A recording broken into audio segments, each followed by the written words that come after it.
Welcome, everyone. Today is Tuesday, April 21st. This is a meeting of our full village council. If you stand as you're able to get the start. I pledge allegiance to the flag of the United States of America, and to the republic for which it stands, one nation, under God, indivisible, with liberty and justice for all. Mr. Barron? Here. Mr. Fisher? Here. Mr. Chesser? Yep. Mr. Fisher? Mr. Reimer? Yes. Mr. Michaelson? Here.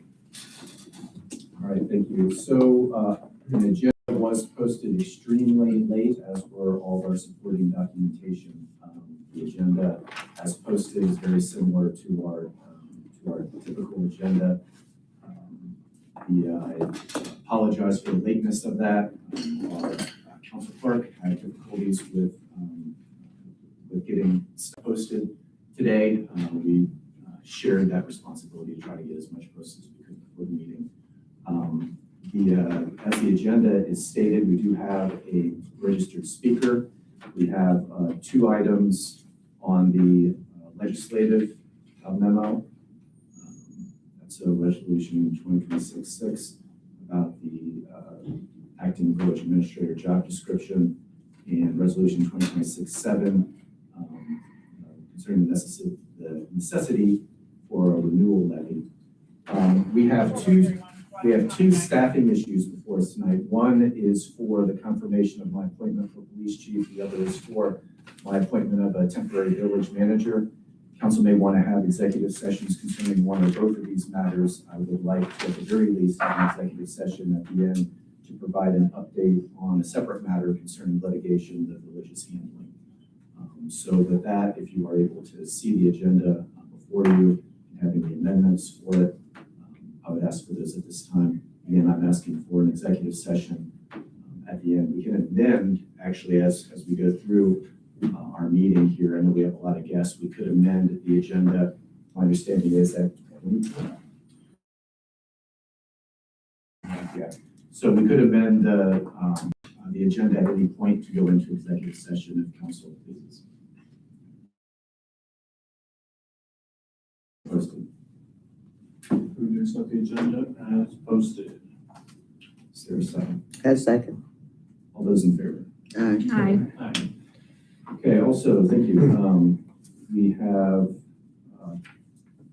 Lou Marks from 6402 Fair Oaks, who would like to address the council tonight concerning the 2025 unauthorized access to the Gulf Manor computer network and subsequent administrative actions, including a recent letter from Kroll Monitoring. Mr. Marks. Yes. Do I need to do an introduction? Sounds like you already did. This is former council member, Mr. Marks. Many years of service, also former volunteer firefighter. Captain, yep. Long-time resident. Long time, that means I'm just old, you know. Anyway, I just wanted to say, I received a letter, as I'm sure some people did, that was dated March 30th from a company called Kroll. Now, it had a little Gulf Manor thing at the top, and a little thing that very sincerely Gulf Manor, but you know, this was obviously nothing of Gulf Manor sin. But I guess what I was concerned about is that obviously I sort of am connected to things and I hear about, and I knew about the data breach back in November. And what I was not aware of is that it wasn't discovered until February, late February, that a lot of personal data was included. So then we get this letter dated March 30th. So my concern is 4.5 months after the data breach, we're just finding out our personal data is gone, which pretty much means, yeah, I can have this Kroll thing, but after 4.5 months, where is the data if it's gone, right? You know, right? It's gone. So, and I'll ask about the Kroll thing later, but that was really my biggest concern. I did check because part of my job was we had secure server security software for industrial. I looked at Kroll. They also suffered a security breach back in 2024. So, you know, nobody's immune to this stuff. You can put all the security on you want. There's going to be somebody smart. Now, Gulf Manor is not exactly a haven for, you know, millions of dollars. So I doubt that we're looking at anything there. One thing on the letter that concerned me is how serious this was, because my name was misspelled. You know, there's only 4 letters to the name. So it's like, if this was really serious and they're doing their job and all they had to do is put my name and address, how did they misspell my name? You know, so that's why I'm asking, does Kroll really been vetted properly? Are they taking this seriously? And is it something we should consider for those of us whose data was compromised? And you're shaking your head, so that's a question. I was going to say, yeah, thank you for your comments on that. As far as I know, and I'll have our fiscal officer confirm whether I'm correct or not on this. This was a company that our insurance Village Insurance Company, directed us to use. Is that correct? Yes. Okay. So, and So I know we don't have people here that are, you know, in cybersecurity and things, so you're kind of going by the insurance company's recommendation. Okay, I'll do some more checking on them. Decide, I know it's free, but you know, now your name's out in some more stuff, right? So, you know, we'll see what that means.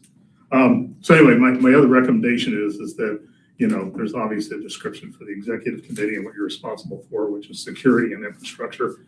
I would recommend that in this day and age, probably should have been done years ago, but we add something like cybersecurity and computer system and software under the executive committee, because it is part of infrastructure and security. So probably you don't want more to do, but Well, we've actually been limited to legislation only yes. under executive committee, so I can take a look at that from a legislative perspective, but from a practice and policy, we've been told to stay out of things, so. that's on me. I can talk to you about it. Okay, but it does seem like, I mean, regardless, I would agree. It there's does seem like security and something we should- infrastructure, so it's right there. It's already there. Now, how often that's dealt with, but this is probably gonna happen again. I know it's Little Gulf Manor, but I believe, was it Middletown that suffered the same ransomware thing right around us? Yeah. Okay, so they went after a big fish and then they found a little fish, right? So anyway, so it sounds like you're comfortable with Kroll because of your recommendation from the insurance company. But is anybody, I'm not asking if you signed up, anybody else here considering that as a necessity, or because I think everybody in this room would have to be involved? Right. I believe that, you know, I know I received one of those letters as well. Yeah. And I'm presuming that everyone that's ever served for the village did. Yeah. And likewise, I've received letters from like different banks, different organizations. I mean, these days, you know, you receive one of those letters from someone just about every couple months, or at least I do, from various organizations offering up these other services. So, you know, I would ask you to do your diligent investigation as you are, Right. because I'm probably no expert on which of those companies No. is the best. Okay. But anyway, my main concern is that this happened in the middle of November, and 4.5 months later, I get an official notice from the village that isn't even from the village, it's from some other company. It seems to me, if you're doing your job, you let the residents know when there's a serious issue. And that was a serious issue when the computer system was locked. I know, because I was trying to get in. So I don't know why there weren't letters sent out to the residents, or there was some social media post, because the way I found out about it was WLWT, right? Wasn't it on WLWT Channel 5? Yeah, they sent something out on social media. So it was on Facebook. And I went, oh, how come I'm a resident and Gulf Manor hasn't told us about this? So I think you ought to seriously consider communicating. Yeah. How long have we been talking about communication? Yeah. 15 years? Exactly. I would And, share, our- council was not even informed either, Huh? That's nor did I know that personal information was taken until you found out, okay. so. And that's all wrong. I That's agree, all I'm wrong. just sharing with you the level. Oh, it says everything. Social security Driver's numbers, license, driver's social number. license, everything. Anything you had that went to Paycor or something, that's all. If you were not in the paper system, which was years ago, if you were in the computer system, your data was gone. To be clear, my understanding is that we're not looking at every Gulf Manor resident. with No, regard to this. no. All right, just in case anyone was misunderstanding. No, I'm Was not saying staff everybody. members and council members. Right. Essentially, and I can certainly, might make sense to schedule to have someone come in to answer specific questions that you have concerning that breach. Yeah. Of which information. But again, There's a lot of things that don't get communicated. That should have been out to anybody that worked for the I village. absolutely agree. Yeah, and it wasn't, and that's, whoever said that on, that was wrong. You know, 4.5 months. Bad deal. Thank you. Thank you, Mr. Marks. All right. So we have minutes. It says on the agenda, minutes to be approved. I am not asking for these to be approved. We have rough draft notes. We did not have our clerk of council with us when we had our previous meeting. So there was three of us trying to take the minutes together, and they are very rough draft notes. What I'm asking is that council members take a look at those and do your edits on it. We'll try to have that cleaned up, as many eyes on it as possible to work on that and have that for you at our next council meeting. But those rough draft notes are attached on our webpage. Let's see. So I would next ask that we have our fire district report from Chief Danny Meter. Thank you. Good to see everyone again. So you can see I'm kind of dressed up tonight. I don't normally come to meetings this way, but the good news is that we swore in our 2 new full-timers that the fire board authorized back in February. They finished the last steps they had to go through with some background checks, with the physicals for the pension system, and they were sworn in tonight, but they actually went on the schedule last week. So we're very excited to have them on board. Our medic unit that we ordered, the second one that we ordered in December of 23, actually showed up last week. We weren't really expecting it to be finished already, so that's a good thing, but it's also a bad thing because we don't have the cot ordered for it yet. We use the power load system from Stryker. It's the lift and the automatic cot. The good news though is that because of the time frame and the delay, we're actually able to secure a grant from the Bureau of Workers' Comp for $40,000. And that will offset the total cost of $73,000 for the system. So it's about 55% they're taking care of for us. So we're excited. We've got some good grant writers on our team, and they're always looking for extra money. So we're thrilled about that. In terms of some updates that we're doing internally, we have really an outdated and not very user-friendly website. It's been that way for a while. We don't have the programming to even change it anymore. So we are going to contract with a company called Legend WebWorks. They're the web designers that work with the city of Deer Park. We'll start probably within the next 2 weeks, have some meetings to revamp it, make it more presentable to the public, give us the ability to put things on that are public notices, meeting minutes, information about maybe runs or run totals, things that we just have not been able to do for the last several years. So we are grateful that we have this opportunity, and we're looking forward to having a better public face on the website. So probably a few months to get it all off the ground, but we should be having some meetings probably by the end of this month. So in terms of runs, I sent Mr. Pritton the reports for the month. Overall, the district's down about 50 runs from the first quarter of last year, with the months of January through March. There's no rhyme or reason to it. It's just how the business works sometimes. Interestingly, Gulf Manor was down 40 for the first quarter of this year as compared to last year. Again, we can't really put a finger on it. It fluctuates that way from time to time. The biggest thing, again, is we're making EMS details. That's about 80 to 85% of what we do on a daily basis. We've had no major incidents in the village of Gulf Manor, and really no major incidents in any of the jurisdictions we cover. Our fire loss has been some minor kitchen fires, some vehicle fires, but nothing major. Knock on wood, we're happy to see that. And then lastly, I always make sure that I mention that our next board meeting, when it's coming up, we just had one this evening.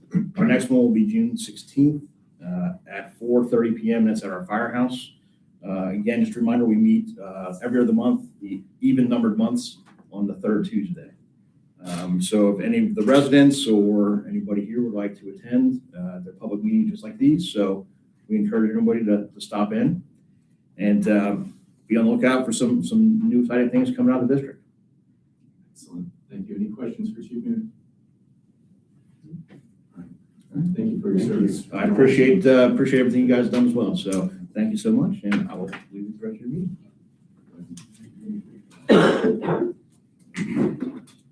Okay, the mayor's report, a number of items. The 15th annual Gulf Manor Soapbox Derby, going to lead with that one. I'm pleased to announce that the 15th annual Gulf Manor Grand Prix is scheduled for Sunday, May 17th on Fremont Avenue in Gulf Manor. Golf Manor kids aged 7 to 18 years of age can borrow a derby car and race free. One of the cars available this year is sponsored by the Golf Manor Police Department. Kids must schedule ahead of time to go pick out their race car. There are 2 age divisions for the race: the stock division, which is ages 7 to 13 years old, and the super stock division, which is for ages 9 to 18 years old. Kids interested in racing should sign up as soon as possible. There's a link in my report as well as on the website, and then schedule a day to select their race car. Again, it takes a little bit of forethought. You can't just show up the day of. You got to actually go and pick out your car ahead of time. So we got the links for scheduling all that stuff on the website in my report here. Dates available to select your race car are May 11th through the 15th. There's also a lot of forms to fill out, and links to those forms can be found on our website. Park bathrooms should be open next month. We typically open the park bathrooms in May. This year, we were hoping to open them a little earlier, given that we have soccer practices actively occurring there during April.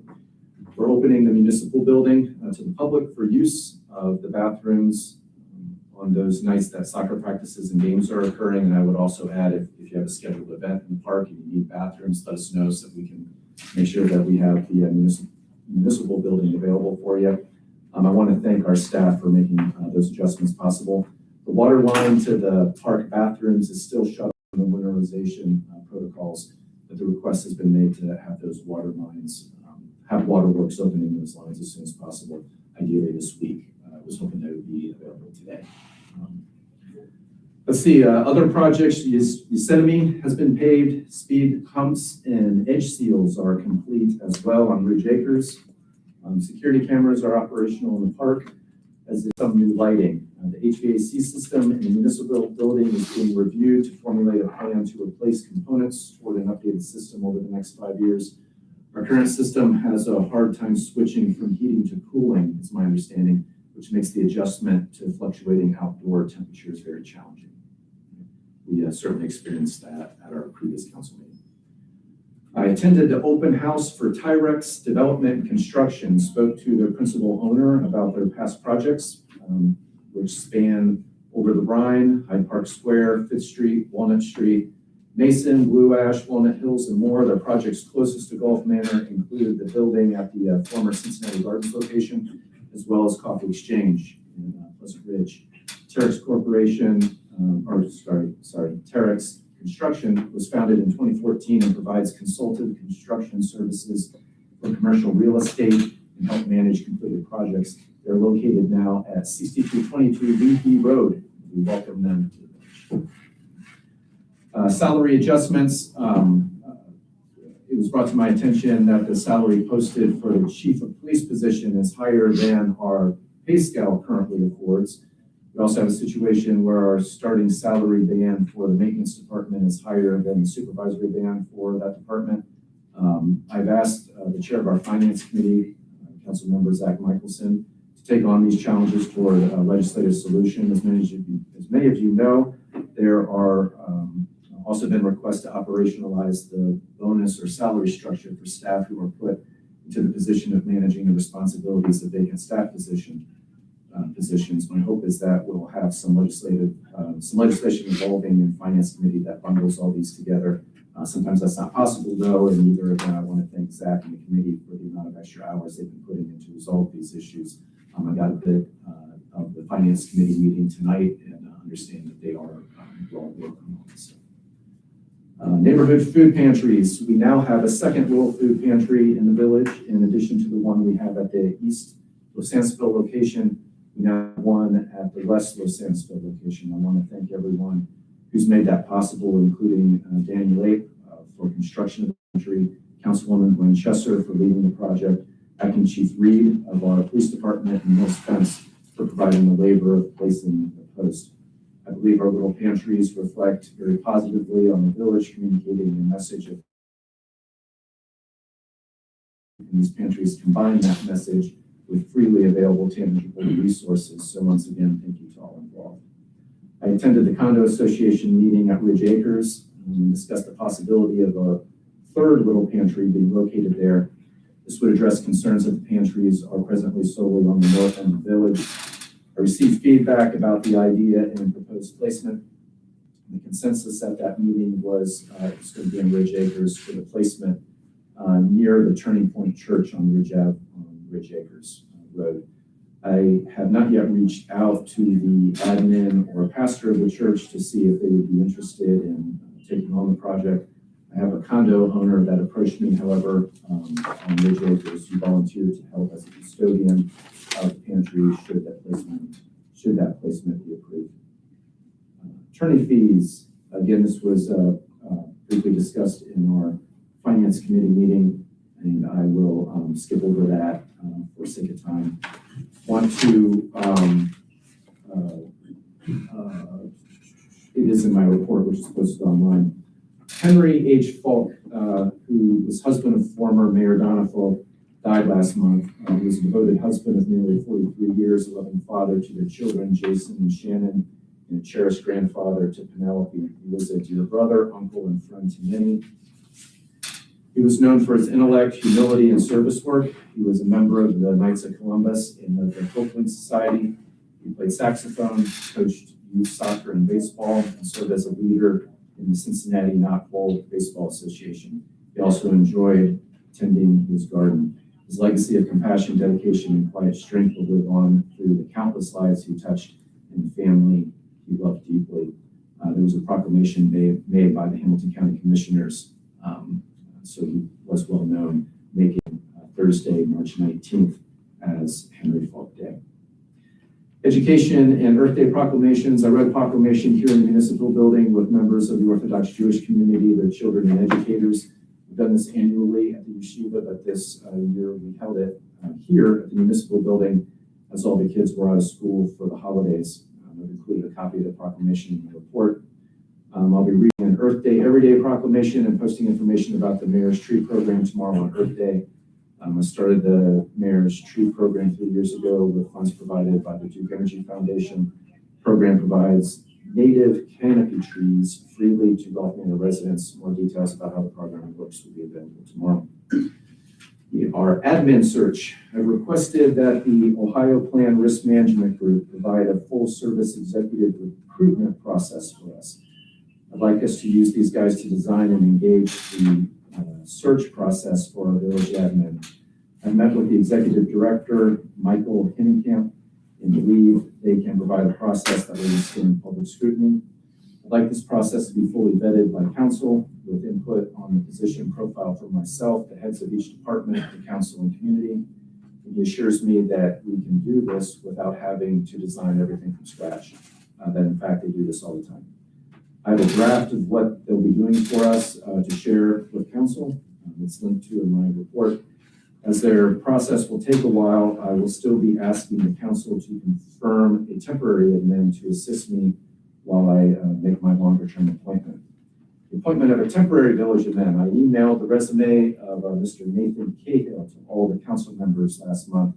I encourage each of them to reach out to him with any questions they have. Mr. Cahill was available to serve as an interim administrator while our search process plays out for a full-time administrator. He meets my requirements, and I believe he meets the criteria that the council has presented to me. He is available this evening to answer any questions that council may have. We can call an executive session as well as ask questions publicly, either way at the pleasure of council.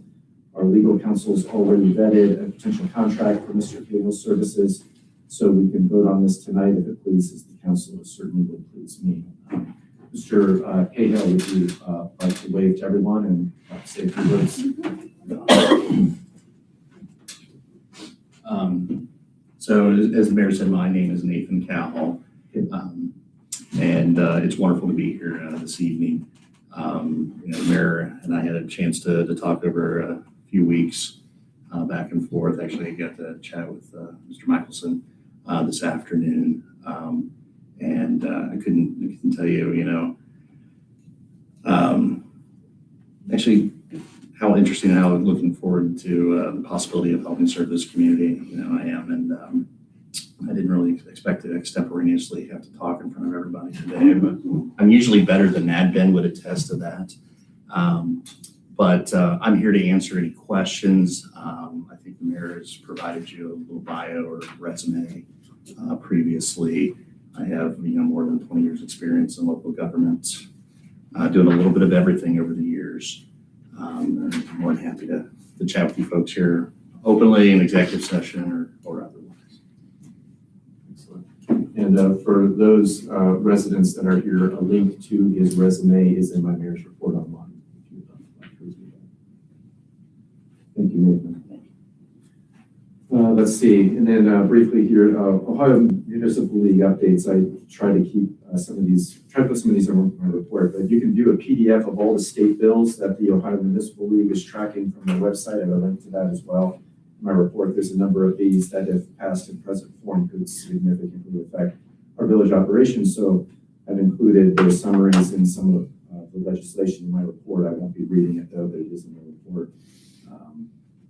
Let's see, and then finally, our state representative, Ashley Bryant Bailey, will be in attendance at our next council meeting to share a little bit about this legislation occurring at the state level and to meet and answer questions on behalf of the village. I'm very proud that she'll be stopping by.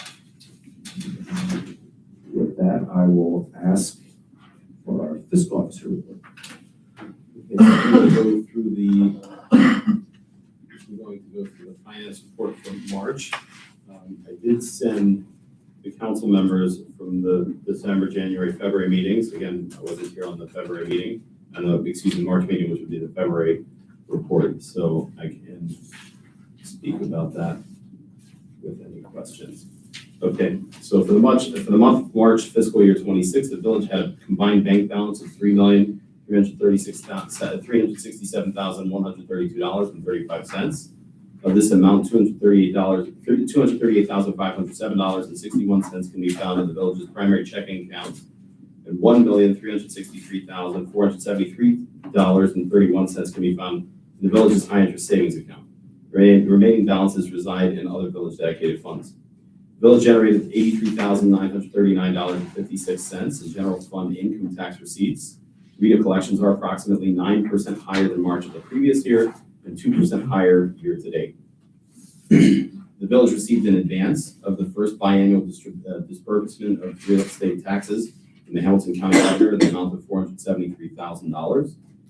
The village received $129,574.01 in general funds receipts. This number is $15,144.70 less than March of fiscal year 25 due to the American Tower contract received in 25.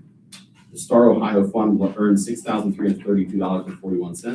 The Fifth Third Savings Account earned $4,953.45. Due to cuts in interest rates from the Federal Reserve, both savings accounts have seen a corresponding decrease in interest collection. Top 5 pays for the month were Banzel Construction, Payroll, DPS, Rumpke, and TEC Engineering. The total village of general appropriation spent for the month was in the amount of $206,676.88. This figure is $20,208.89 more than March of 25, mostly due to the 2 payments to Rumpke. The village had 23 outstanding payments, a total of $89,409.15.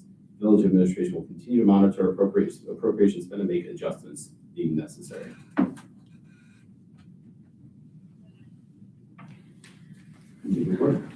And report. Motion to approve report. Is there a second? I'll second it. All those in favor? I would like to ask a question. Sure.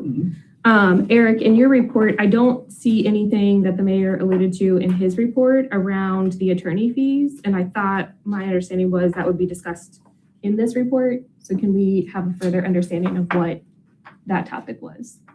Of the, I apologize. I'm not The mayor in his report said attorney fees, I don't have it up anymore, attorney fees, there was an overage, and I believe what he said is that would be discussed in the financial report, or more information will be found in the financial report, and he skipped over it in his report. So can you help us understand what that is? I did not state that it was going to be in the finance report. I stated that my report on that was in my mayor's report, that I wouldn't be reading it, but that it was available for everyone to read, that it had been covered, I felt sufficiently in the finance committee. Finance committee, okay, my misunderstanding. But can we, that are not in the finance committee, have a deeper understanding? Because in the mayor's report, there's not a lot of details other than the hours are higher than what we predicted, but I don't know what that means in terms of impact to the village and its finances. So So you want me to handle that? Should I start off or? So am I understanding the question is in terms of projecting expenses through the year? I think I'm What's asking the them, que- now that I understand it's not being addressed in your financial report, I'm asking the mayor if you can explain what your statement meant and what is the financial impact that we're talking about and what is the mediation, I guess, that we're doing. Yeah, so I'll start with the mediation piece of it. So what we're looking at is we took on new legal services in January, right? And my understanding, both talking with our solicitor as well as other folks, is that when you take on a new solicitor, there's going to be a big bump in the upfront charges because they're getting to know everything, right? They're going to have to spend some time with heads of departments, with the administrator, finding out what all the issues of the village are. So it's going to naturally bump with that. We also, we have as a policy with our council here that any of the council members, if they are, I believe that it's if they're a chair of a committee, can reach out freely to the administrator, or if there is, and correct me if I'm wrong, 3 council members otherwise that want to come together to ask a question of the, that's not it. Any member of council can go to the solicitor because he represents all of us. I think what you're referencing is requesting the solicitor to draft legislation. This would require 3 council people or the mayor or the administrator to request that. So as was reported in the finance committee, we had like over $22,000 in legal fees in January, all right? And because of the way that it's billed, there will likely be more bills that are higher than what we're aware of. So what I was suggesting is that we put in place a couple measures to help have greater clarity of how we're running up the tab, right? Rather than just finding out several months later what the previous month's tab was. So one of those is I've asked the solicitor to keep me informed as well as CCing the finance committee chair, or excuse me, might have said our finance officer as well, when it looks like we're going over like if we're on the trajectory of going over what our monthly budget is for the solicitor, all right? And so that would look like, he actually volunteered that he'd probably do that on a weekly basis, give us a sense of, how much billing is being incurred. It's hard to track it. It's hard for any one individual to track it because, as was mentioned, any of the council members can be reaching out to legal counsel, all right? So in my opinion, we need to have a couple people that are on a weekly basis, or at least, on a basis of, hey, we're halfway through the month and you're well over what the price is, to be tracking what that amount is. And so that's what I put in my report, was those potential ways of addressing this as we're moving forward, and have that discussion with our solicitor. Does that answer your question? Yes, Eric, do we have any sense of, did you get so I understand that number was the January bill. Have you received the February bill? The February bill was about $12,000 or $13,000. Okay, and we would assume that the March bill would maybe be similar and then maybe going down from there. You can't, speak to okay. that yet. If that bill has come in, I'd have to check, but I'm not sure if we received it yet. We typically receive it around this time. I don't think you have yet. Not yet? I'm going to pull it up. And then I think, Ben, what would be helpful is if you can give us a quick estimate of like what those hours are being used on outside of like, I believe the retainer, or I don't remember the contract to be specific, but I believe we have a retainer that covers mayor's court, council meetings, and then anything above that. So can you give us help us understand what some of those things above and beyond might be? Is it meetings with people? Are we really hitting you up and calling you as council members? Like what might that look like? Yeah, so, and this was out of town for a bit for a family matter, but this was kind of brought up to my attention. I just came back literally yesterday, so this was brought up to my attention recently. So just an overview of the contract, how it works. It's $3,500 a month as the meeting retainer. So that includes our attendance at all council meetings and then doing all mayor's courts and stuff. So for instance, quite literally for private reasons, I thought I would bring with me Sarah Sparks. She's my primary assistant law director here, who knows all of your stories involved with a lot of you all behind the scenes, and when I'm not able to be here, she'll be here as well. But for instance, such as tonight, that meeting, no matter if I have Sarah and I both attend, and the travel time coming to it, all that kind of stuff, if I have 100 attorneys conceptually coming here, that would all be within that 3,500 per month. Mhm. Everything else that isn't associated with, basic preparation for driving to legislation, such as that, driving to these meetings in the mayor's court, everything else is billed at $285 an hour blended rate, no matter what attorney's involved, whether it's conceptually an $800 an hour attorney that firm assigned rate might be, or a brand new first year lawyer, you're paying $285 per blended hour on that. So is the mayor had said, and I think as we had talked as well in advance, there is definitely some, and I'll try to do some looking up while we speak too, so I can get to that March number. But there's definitely some onboarding part that's to it. We try to avoid actually charging you for the onboarding costs. I know that we had a meeting once and I didn't charge for it because I don't think it's fair that you all pay for kind of me getting myself up to speed on what your old or some other law director or solicitor would do. That's just not part of our ethos. That's not how we do it. The real thing is when bluntly, typically, you never have a client that you take on as a new client that's not in some form of crisis. There's a reason why they're bringing you in, and it's probably because something wasn't going well. So that's the kind of things that, frankly, up front is associated with those charges. And you'll see over time, and I said it beforehand as well, it'll go way up, and this moment is exactly like I would imagine it. And then you'll see over time it go down. For instance, like I'm Deerfield Township, Warren County's law director, it's like 40,000 person community. I've been their law director for 10 plus years now. They're very robust, have their own sheriff's office, contract, fire department, economic development unit, all that stuff. They pay on average now sometimes between, I'd say $5,000 and $10,000 a month. Bluntly, I think once we, I'll say it this way, I appreciate my heart, but straighten you guys out and help you get on the right page to where everything that you're doing is always the right time, the right thing, straight off with that. We're not reinventing wheels, anything like that. I honestly think, I was talking with Sarah on something different today. The village has 25 employees, half of which are police department employees as well. It really is a small place. There's only so much that you can do with it. I think once we get everything straightened out, realistically, I would think your bill should be somewhere in the 3 to 6. And if you think about that 3 to 6, 3,500 of it right now at least is your retainer for literally just paying us to come and do your stuff. We talked in advance of, long term, we could think about, do you really want us doing it? The mayor's court stuff, which although it's included within that retainer is mathematically worked out to be, okay, what would the average month be of us having to prepare for and go to mayor's court? So it's not as if it's like free money. We're guesstimating that retainer based off those kind of preparations. So if it's like, maybe we could cut out, mayor's court, we could draw that down by however much we think that might be. Or if it's like literally, there's times when I think at present, it's great to have me at council meetings, so we hopefully get things in order.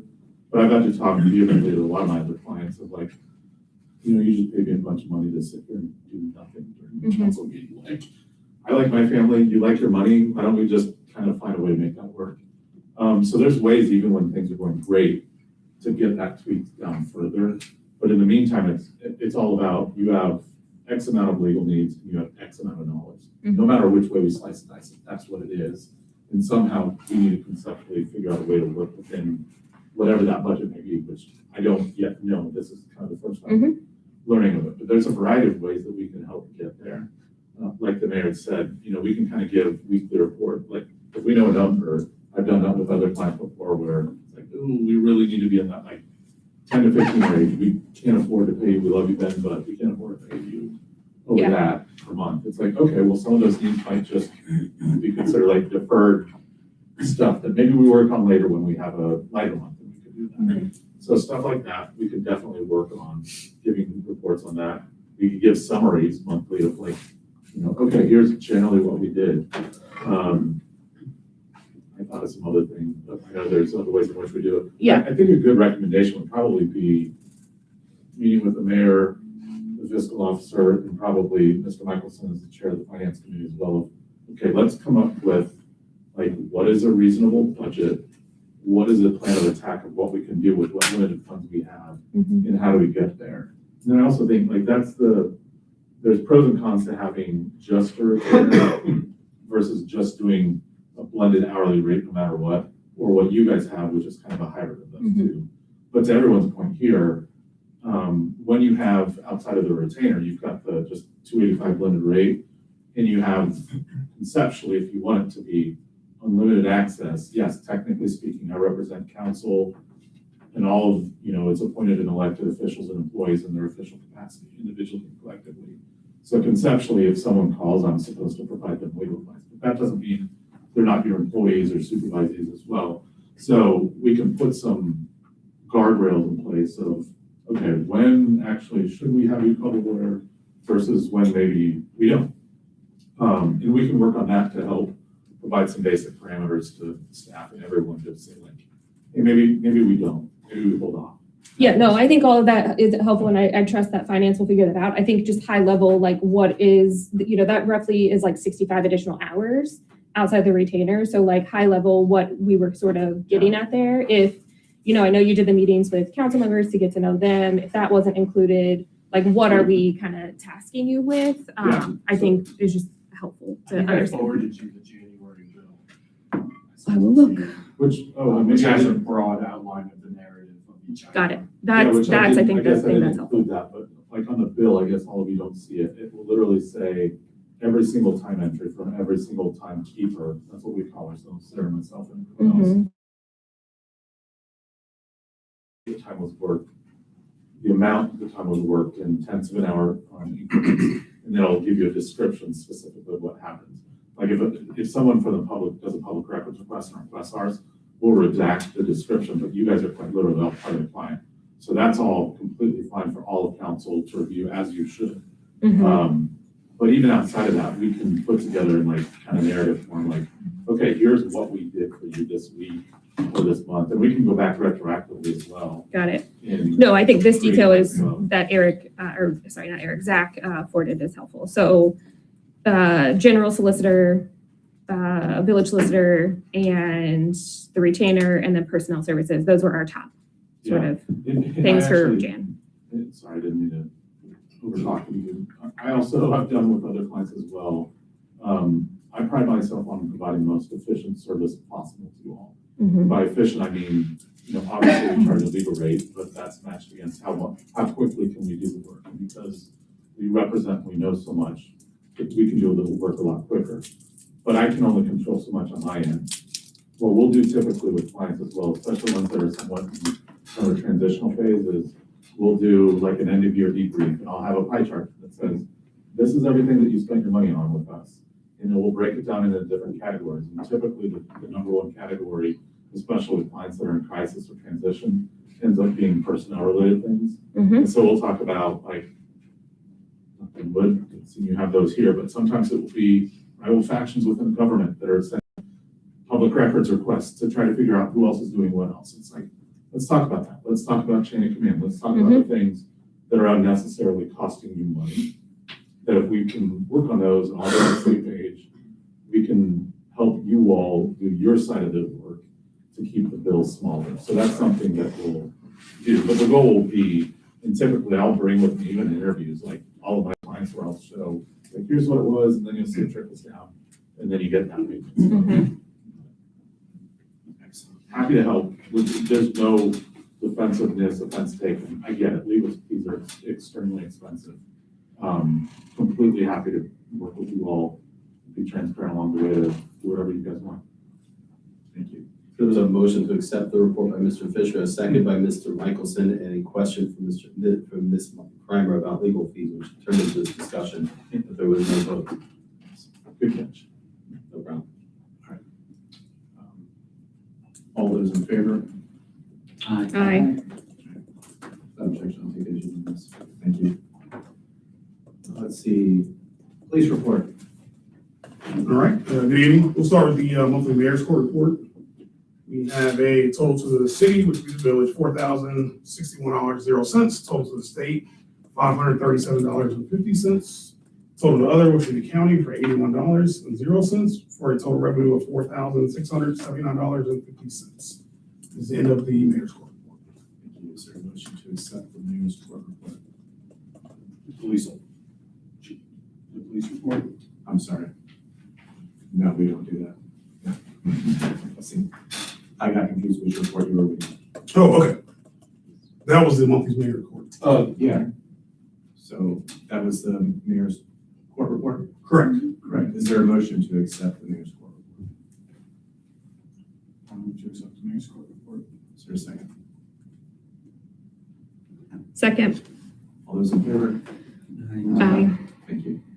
You can pass it down. Absolutely.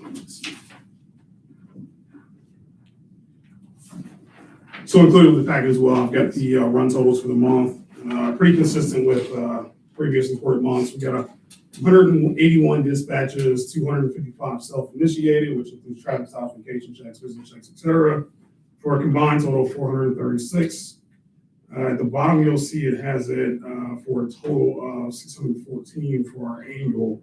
One thing that I reported in previous months, and it'll be a little different moving forward, is we cannot, this is what dispatch gives us, we cannot push up to dispatch.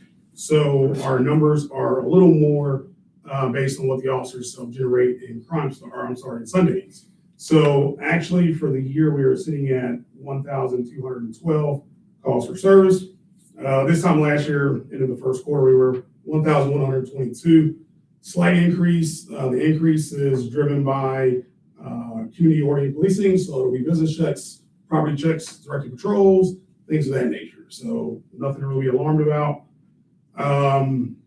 One thing we want to remind people is with the weather changing, you will see the increased police presence out and about, especially at night, given the things that come with the weather change. We don't need to mention that. We all know what those are. So I remind you to keep your exterior lights on. If you see anything suspicious, please give us a call. You will see extra officers out and about, nothing to be alarmed about. The school zone.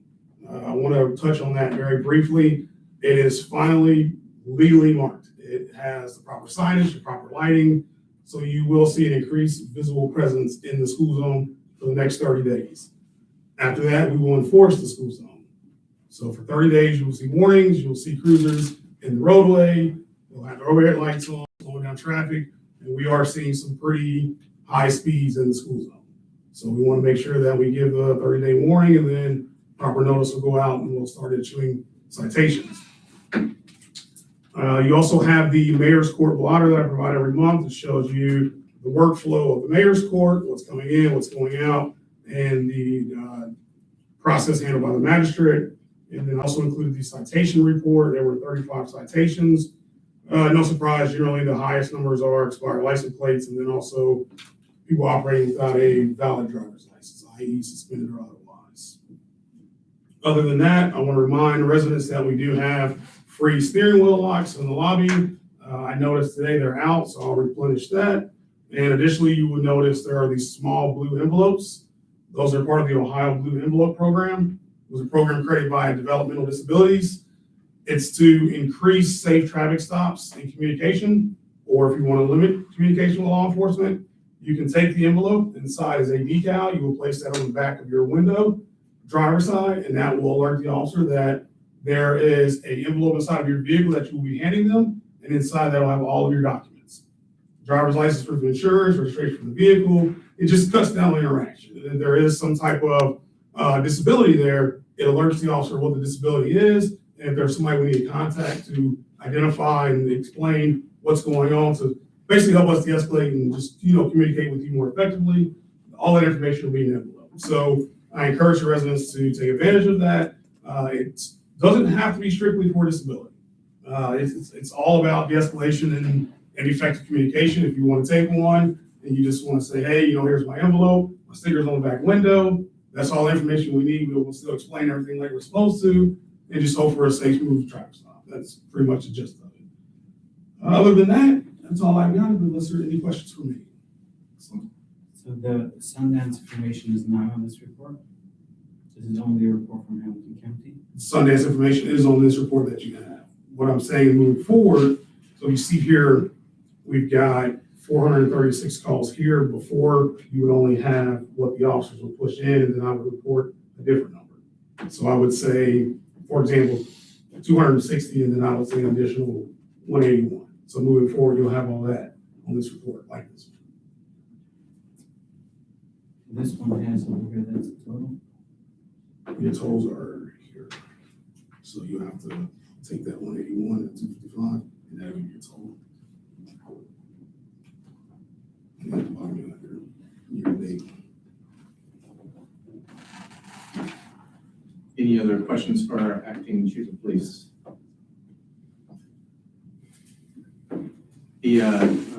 For those of you that have been tracking my appointment, I appointed Rylan Reed as our chief of police. We are waiting on a confirmation vote up or down on that. If there is a motion for that at this time, I would ask for it. And is there a motion for, To vote? yes? Yeah. We need to be, How do I say this? I'm put in a motion to vote for it. You can just say so moved. Hmm? You can say so moved. So moved. So moved, whatever that is. So the question before everyone is a motion to vote on my appointment Okay. of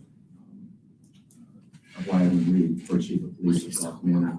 Is there a second? He's asking for the motion and you're just saying. I say, You can't second it because you made the motion. okay. We have a first. Hey, keep We me have a straight. second. I need to quit talking now. No, you're good.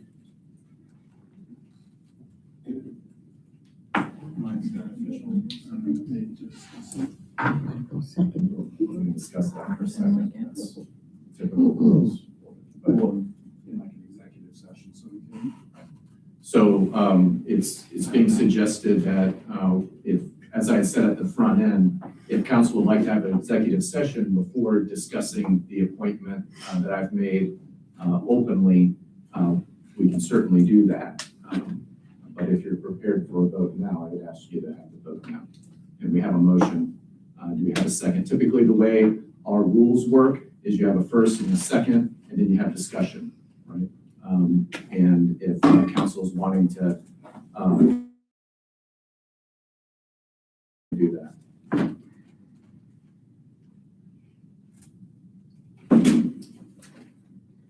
Going once, going twice, a second for the appointment of Rylan Reed as our chief of police. For clarification, is there a request to go into executive session concerning it? I think I'd like to go ahead and really encourage to just get discussion. Sure. For those of you who did not see my prior mayor's report, I laid out the process that I followed for my appointment. So that is there for your review. It sounds like that there's an interest from council members to go into executive session to discuss among themselves the matters of the appointment of a public official. Yeah, and we've already got on the agenda later down, should you all choose to use an executive session under 1.1.2 basically the personnel discussion, so because.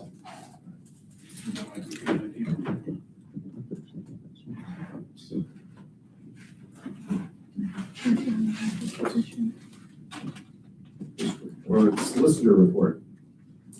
All right, Thank you. because you opened the doors, we always like to say, I did finally get the number on the March pre-bill. That's what we call it. Pre-bill is like whenever all the attorney time is consolidated and sent to me to review. That's just the raw time that's put there. And then I look at it like, oh, that took way longer than that should have. I don't know why they billed that or whatever. Or maybe it's misbilled to the wrong client. That's my opportunity to check it. That's the raw number that comes in. So we both just double check that number. So the raw data of just the total amount is 12,933. Now bear in mind that one, some of that might come down further once I look at it. It certainly won't go up. It will come down further.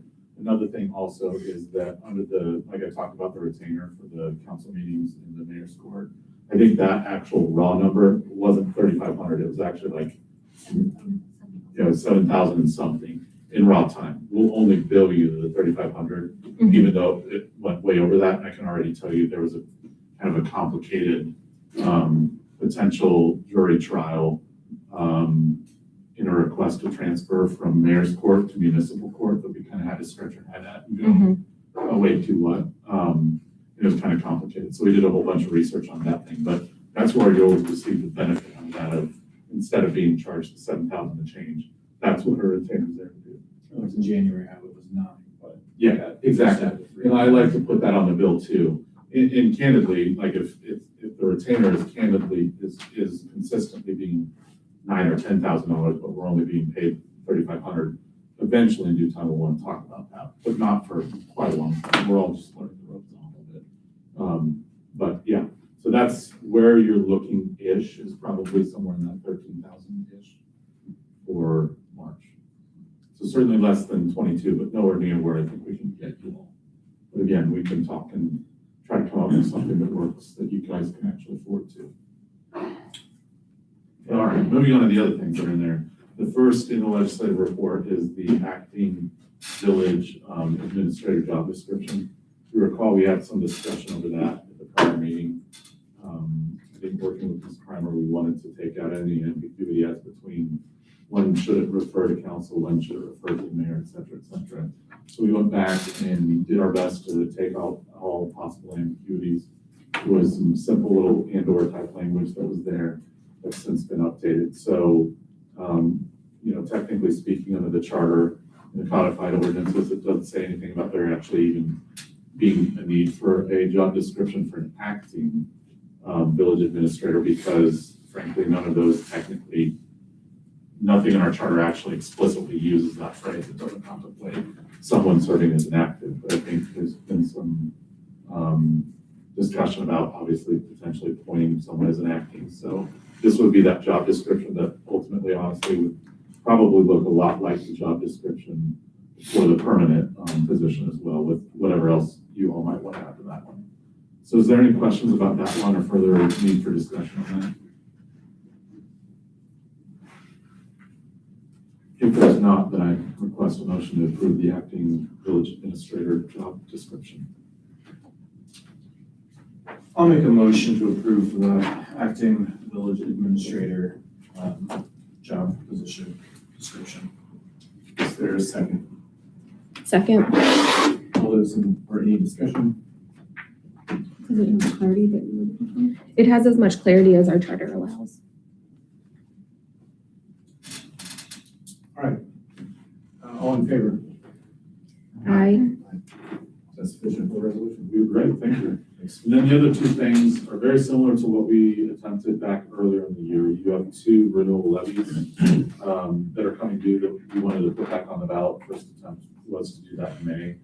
Due to some ambiguities and need to file this with the Board of Elections, which didn't for the first time, we're just gonna have to do a redo and it'll be on the November election.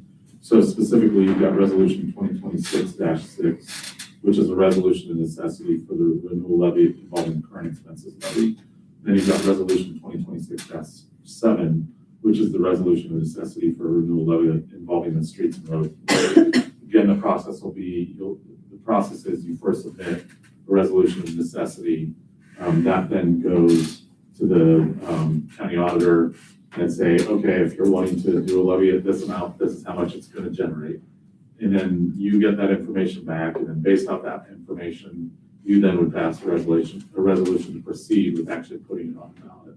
So we'll do this first this month, the resolution of necessity. We'll get the money, we'll get the budgeted amounts from the county auditor, and then in turn propose resolutions to proceed at the May meeting.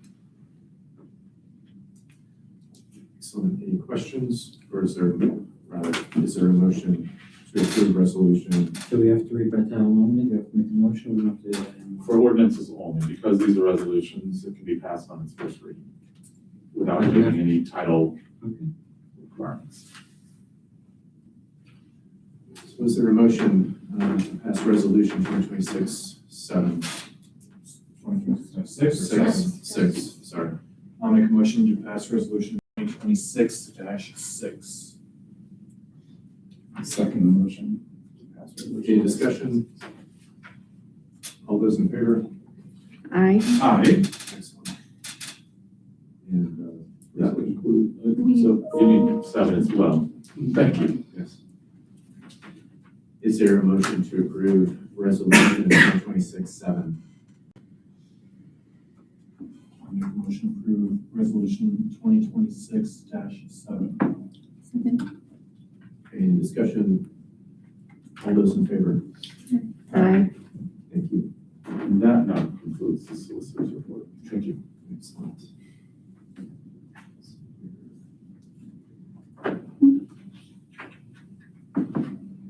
Executive Committee, Ms. Kramer. Executive committee met in April. Give me a second. The report was emailed out to everyone, so you have that in your inbox. The committee is continuing to have discussions around what are the committee priorities for the year. In the meeting, committee member Danny Knepp and David Fisher asked for clarification on the role of executive committee. The mayor shared he would like to limit the scope of executive committee to purely focus on legislation. There was a discussion noting the committee description on the Goff Manor website has a different stated purpose than what the mayor shared. Committee member Danny Knepp asked if there would be training to clarify what the committee's roles are, and the mayor stated he's working on that with the solicitor. Committee member David Fisher asked for clarification in the committee's roles per the charter, and the mayor was unable to provide that specific information. I think it's forthcoming. Next steps, the committee needs clear direction on what their limited scope is in order to move forward in their planning for priorities for the year, and proposed resolutions and or ordinances to clarify the role of council, mayor, committees, commissions will likely need to be used to support this work going forward. End of executive committee report. Thank you. I would address a couple of the statements made in that report. One being the question about clarification on the charter. I deferred to legal counsel. It wasn't that I didn't have the answer to that. I said that legal counsel would probably be who you wanted to speak to about that. Concerning the definition of and the scope of the executive committee, which by charter I set, I have made that very clear. I emailed it out to the chair of the executive committee. When? I don't know the exact date, but I know that I've sent it out, and I've also read it in council, and I'll read it right now. Again, I it's not prefer a if you put it in matter of- writing because it's not on the Yes, I website, will send and we it to have you. email issues, so there's no way to go back and find it. I'll be happy to send it to you again. It states that for the executive committee, for purposes not directly related to fiscal decision, makes legislative recommendations to the mayor and council regarding village operations and special projects for the prosperity of the village. Right? That has been the definition of the committee that I've had for a number of years under previous administration that was managing the website. There was a different definition that was put on the website. That's common knowledge to our council members. That's been made clear over and over again that the definition on the website is not the definition of the council that has the mayor defined it. So I would have that clarification. And I would also clarify that the executive committee did go and do all other things besides for legislation, and you were okay with it.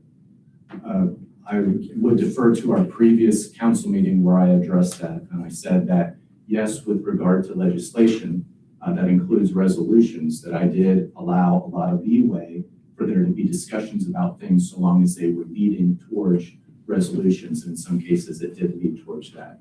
And what I was saying now is that, yes, there was specific items specifically that were brought up in determining what the 2026 goals of executive committee would be that were outside that purview. And that's when I brought that up.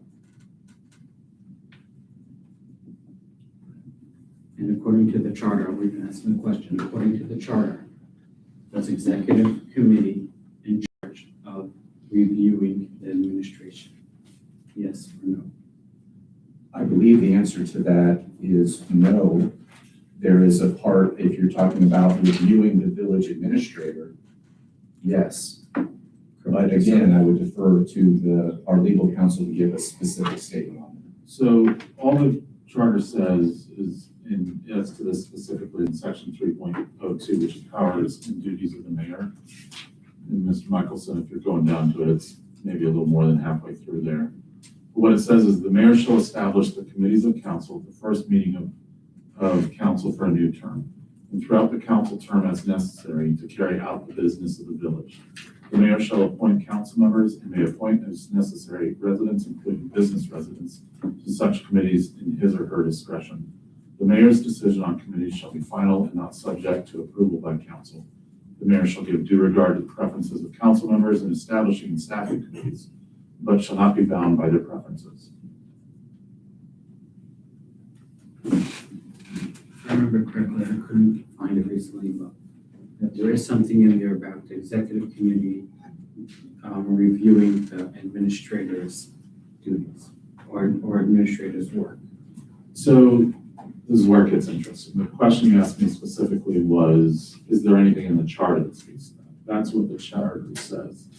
I haven't given lifetime a full review of the codified ordinances to see what else is there. I'm happy to do that and circle back on this as well. But the rules of council, this primer actually gave me a copy of the ones from February 2024. Thank you for that. Which I note also are different than the ones that are on the Correct. website as well. But in that, it does have, on the second page, there's no section numbers on it, but it has village council committees, and it says, council shall be organized into committees to support the mission of the village government. This committee shall focus on matters important to the village through in-depth research and discussion, make recommendations for policy and action to the full council. There shall be the following standing committees, which would be executive, finance, and community engagement. Council, and then it's one of those classic and/or sentences, and/or the mayor may establish such additional committees from time to time as needed to support the mission of the village. The mayor shall appoint the members of each committee. From time to time, the mayor may appoint residents who are not. Each committee prioritizes its business by formal motion unless full council on the committee refer the matter to a committee with a direct schedule. That's what I see in there often. But again, some of those things that need some correcting is trying to work within the charter, which does give the mayor the ability to create the different committees at the first meeting of the new term of council, while also providing some rules of council. And those rules of council create standing committees that aren't necessarily compliant with the charter's dictates. Who reviews the administrator's work?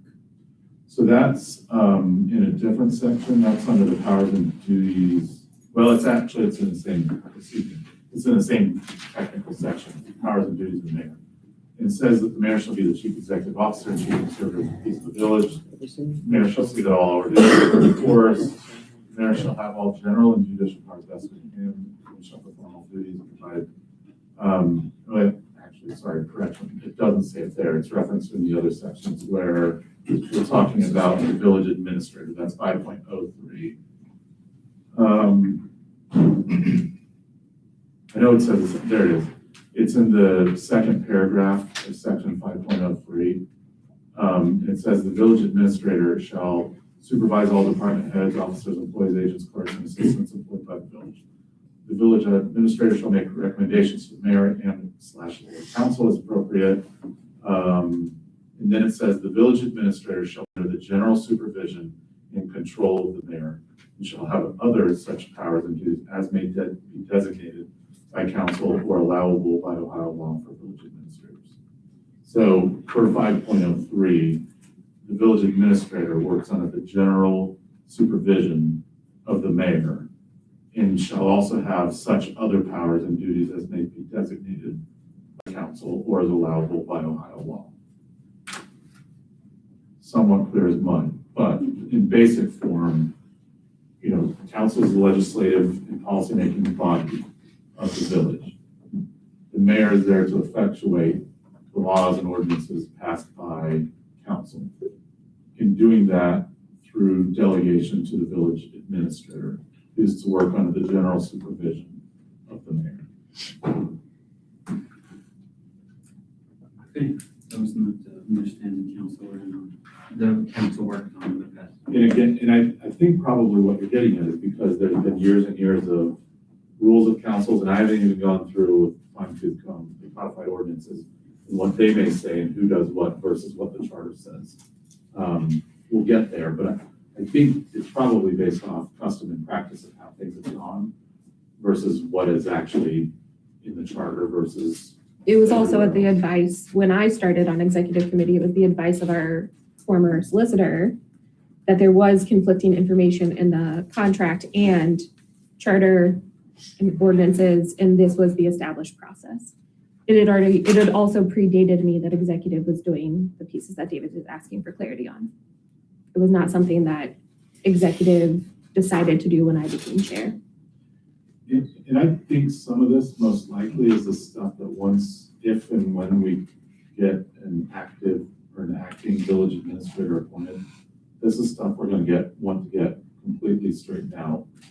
Hopefully before, to the extent we can, we hire a permanent village administrator, so that we can, once and for all, have no conflict between our charter, codified ordinances, rules of council, et cetera. Thank you for the clarification. Sure. Andrew, report?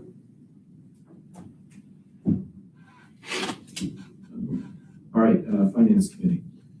All right, so Finance Committee met tonight, briefly. There were three main topics of discussion. Looking at the pay bands for the police department and the service department. In short, after reviewing the request from Captain Reed for the police department with the fiscal officer, we felt that his ask was very reasonable and in line with the 6% raises that we had promised the police department in the past. And that we should adjust those bands accordingly to make full our promise to them, as the money's already been appropriated anyway. It's just we can't pay them until the bands are adjusted. That being said, I did have discussion with the fiscal officer and with Captain Reed, super briefly, Captain Reed tonight, that this is just kind of like the first step in just making good our 6% increases that we had already promised, but that we would be looking to set new standardized bands with, potentially automatic cost of living increases. That way we only need to review it once every couple of years instead of having to figure this out every year. And the police officers serving this village just kind of get a little bit jerked around every year when we end up getting it approved, when we not get it approved. So that way we can run for a couple of years at a time and provide the police department a little bit more flexibility. For the service department, I had a few questions on it when I reviewed it with the fiscal officer. Their band request was just for a hard dollar amount per years of service. With those new dollar amounts, it would be approximately a $20,000 to $25,000 increase over the current year's expenses.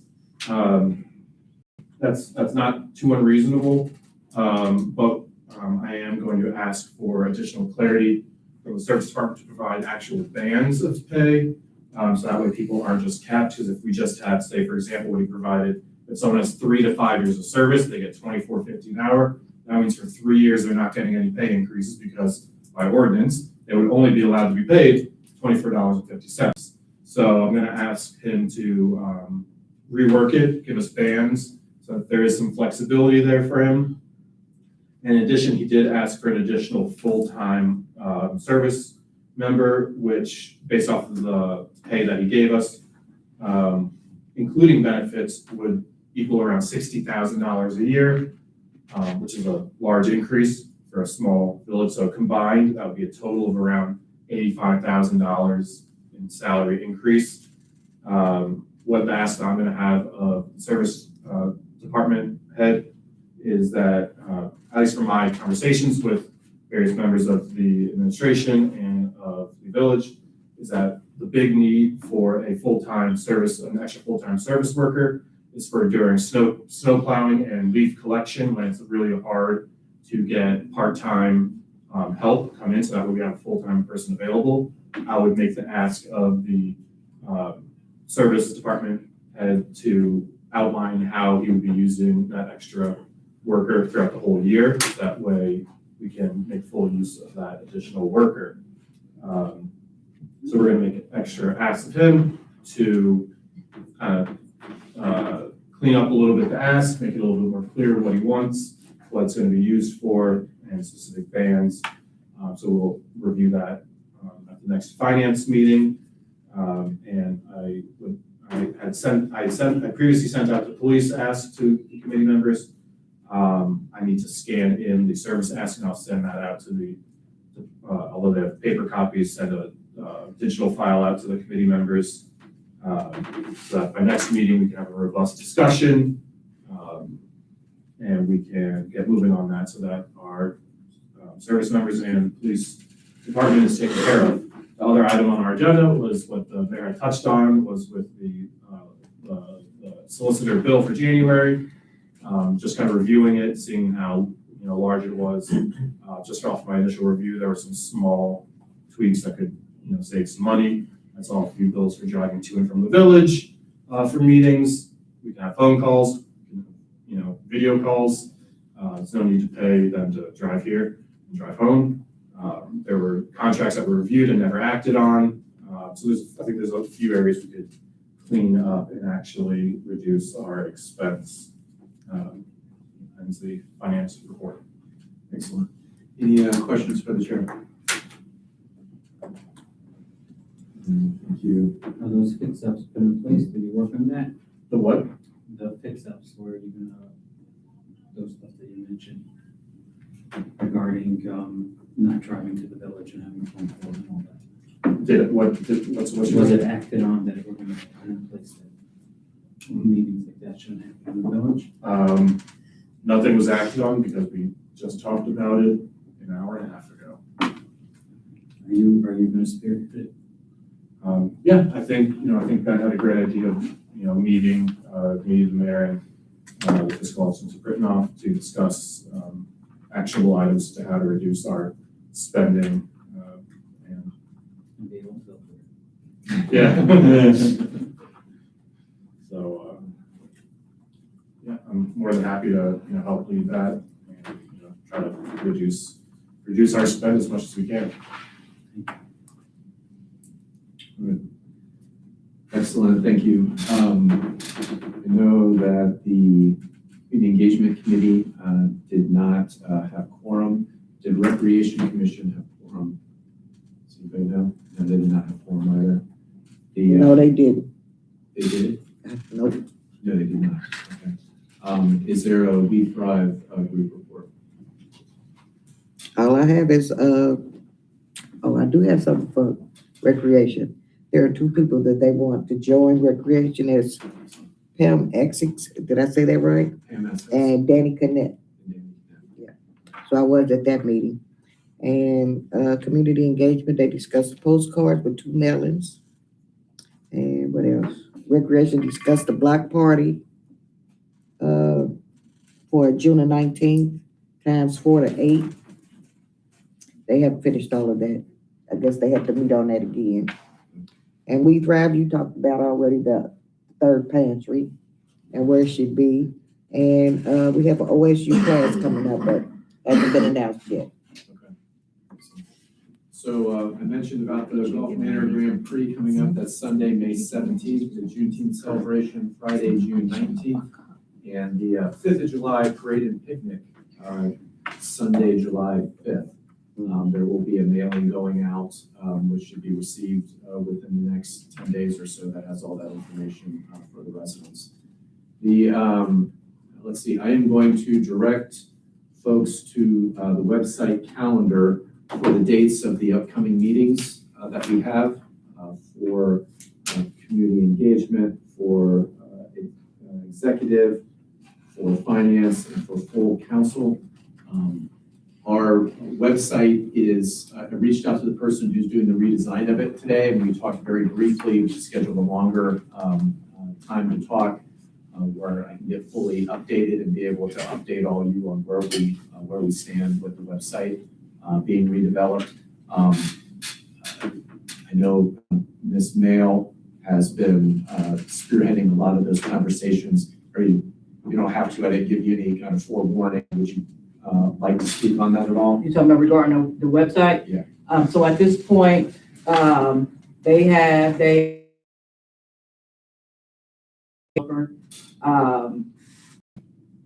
we've already seen the overall design. We approved the homepage, which pretty much guides the rest of everything. And recently, as last week, we gave them a basic idea of the site map, like what the headings and all that stuff are, and gave them basically we went through every single web page on the current website and assigned it a new home under these new headings.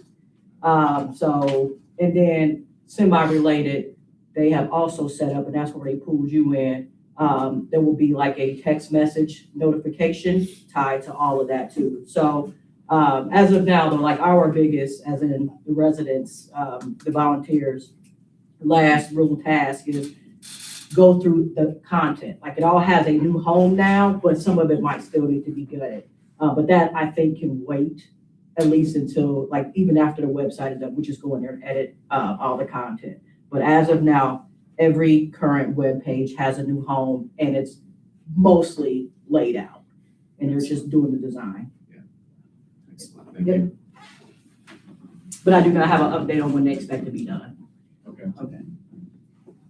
And yeah, so that's for the announcements, unless anyone knows off the top of their head, maybe the clerk of council, the next community engagement meeting, May 5th at 6 p.m. May 5th at 6 p.m. Next executive is May 5th at 7 p.m. next finance. Is May 19th at 6:30 p.m. Could we amend that to 6 o'clock, just because we've been kind of rushing and I don't need time to discuss. Yeah, thanks. Excellent. And next full council. Is 7 p.m. on Tuesday, May 19th. Excellent. Right. So my understanding is that council would like to go into executive session. That's an opportunity for, they have to vote on it to go into executive session. That's an opportunity for us to discuss various matters that we have to specify ahead of time. Such things as talking about litigation, such things as talking about the appointment of an employee, and other items which I believe are stated in, I did put in our previous one here.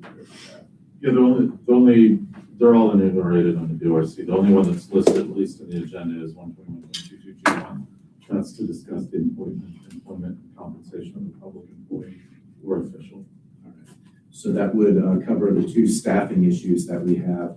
I would like to give an update as well on pending litigation that is going on.